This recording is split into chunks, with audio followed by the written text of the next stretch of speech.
বেআইনি পানীয় জলের ফ্যাক্টরিতে পুলিশের অভিযান, বাজেয়াপ্ত ড্রাম সহ পানীয় জল। ময়নাগুড়ি শহর অঞ্চল এবং গ্রামীণ এলাকায় পানীয় জলের বেআইনি ফ্যাক্টরি গড়ে উঠেছে, আর এতে চিন্তিত সাধারণ মানুষ। কোনো রকম বৈধ কাগজ ছাড়াই জল ড্রামে বন্দি করে বাড়ি বাড়ি বিক্রি করা হচ্ছে।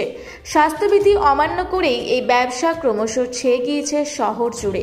এই অভিযোগ পেয়ে বৃহস্পতিবার ময়নাগুড়ি থানার আইসি সুবল ঘোষের নেতৃত্বে বিরাট পুলিশ বাহিনী অভিযানে নামেন। এদিন ময়নাগুড়ি শহরের বিভিন্ন জল ফ্যাক্টরিতে অভিযান চালানো হয়। প্রতিটি ফ্যাক্টরি বৈধ কাগজপত্র খতিয়ে দেখেন আইসি। যাদের কোনো ফুড সেফটি বিষয়ক কোনো লাইসেন্স নেই তাদের ড্রাম সহ জল বাজেয়াপ্ত করেন এবং সেই ফ্যাক্টরিতে তালা বন্ধ করে দেন। এই বিষয়ে সুবল ঘোষ বলেন, আমাদের কাছে অভিযোগ এসেছিল বিভিন্ন জল ফ্যাক্টরি গজিয়ে উঠেছে, যাদের কোনো রকম বৈধ কাগজপত্র নেই। সেই খবর পাওয়ার পরেই আমরা অভিযানে নেমেছি। এই অভিযান আমাদের লাগাতার চলবে।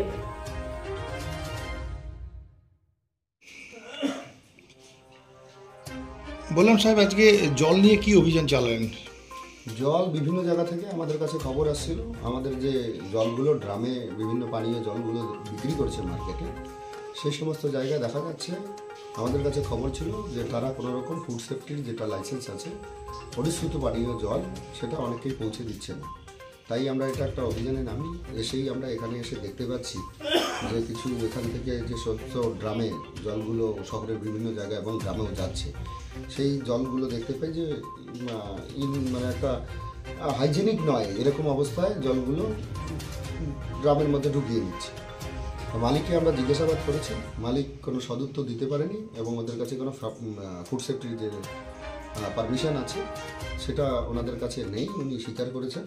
আমরা এইগুলো নিয়ে যাচ্ছি এবং এটা আমরা খতিয়ে দেখবো, দেখে আইনানুগ যে বন্দোবস্ত আছে সেটা আমরা। বললাম, এরকম অভিযান কি চলবে আপনাদের? হ্যাঁ, এটা কন্টিনিউ চলবে। জলপাইগুড়ি থেকে কনক অধিকারের রিপোর্ট, রূপসী বাংলা মিডিয়া।